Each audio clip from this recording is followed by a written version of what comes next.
In a peaceful suburban neighborhood lived a young couple, Anna and David, who had just welcomed their first child, a tiny baby boy named Noah. But Noah was not the only special member of their family. There was Max, their enormous, gentle Great Dane, a dog with a heart far bigger than his size. Max had been with them for years, loyal, calm, protective. Yet no one expected how deeply he would bond with the baby they brought home. The day Anna brought Noah home, Max slowly got up, his ears high, but his body lowered respectfully.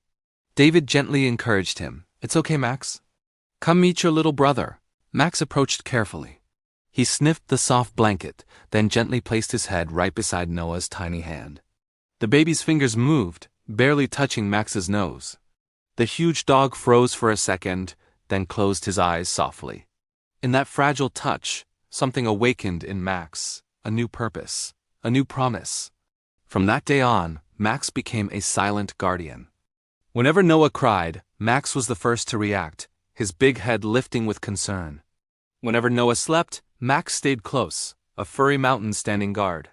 He would lie beside the crib for hours, his massive paw resting near its edge. He refused to leave Noah's side, and Anna and David started calling him by a new nickname, their gentle giant. But one afternoon, a seed of doubt was planted. Anna received a warning from her mother about a friend's pet growing jealous of a newborn. "Be careful with your dog," the message read. Anna looked at Max, who was watching her from across the room. Suddenly, she felt a pang of uncertainty.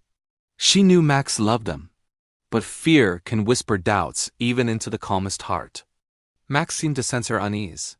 He lowered his head and took a step back, as if he understood her fear. That night, she moved the crib slightly farther from where Max slept. Max didn't move to his usual spot. He just sat at a distance, watching the baby with sad, confused eyes. Overcome with guilt, Anna whispered, "I'm sorry, Max. I just want to be careful." Later that evening, with David still out, a storm began to brew outside. The wind picked up, rattling the windows.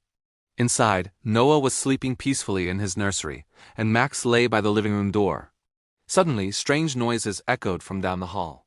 A thump, a creak, a soft tap, tap, tap. The sounds were coming from the baby's room. Max's eyes widened.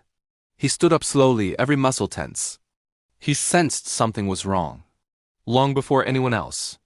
Inside the nursery, a tall, heavy shelf had come loose from its wall screw. With every gust of wind against the house, the top board wobbled dangerously. A heavy wooden decoration sitting on top began to slide closer and closer to the edge, right above where Noah was sleeping. Max pushed the nursery door open with his nose. The scene unfolded in slow motion. The shelf tilted forward. The wooden object finally slid off the edge, and time seemed to stand still.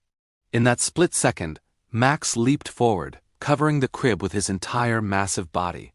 The heavy object crashed down, hitting his back with a sickening thud. The baby woke up, crying from the shock. Max whined in pain, but stayed completely still, forming a living shield over the crib. He didn't move. He didn't run. He protected. Hearing the crash, Anna rushed into the room and froze. Her breath caught in her throat. There was Max, shaking but standing strong between the fallen shelf piece and the crib. The baby was crying, but he was completely unharmed. "Oh my God, Max, what did you do?" she gasped. Tears streamed down her face as she knelt and wrapped her arms around the dog's thick neck. In that single, heart-stopping moment, she understood. The fear she had carried was so wrong. This dog, this incredible, loyal dog, would give his life for their son. When the vet arrived, he gave Max a thorough check. "He took quite a hit, but he'll be okay," the vet said with a reassuring smile.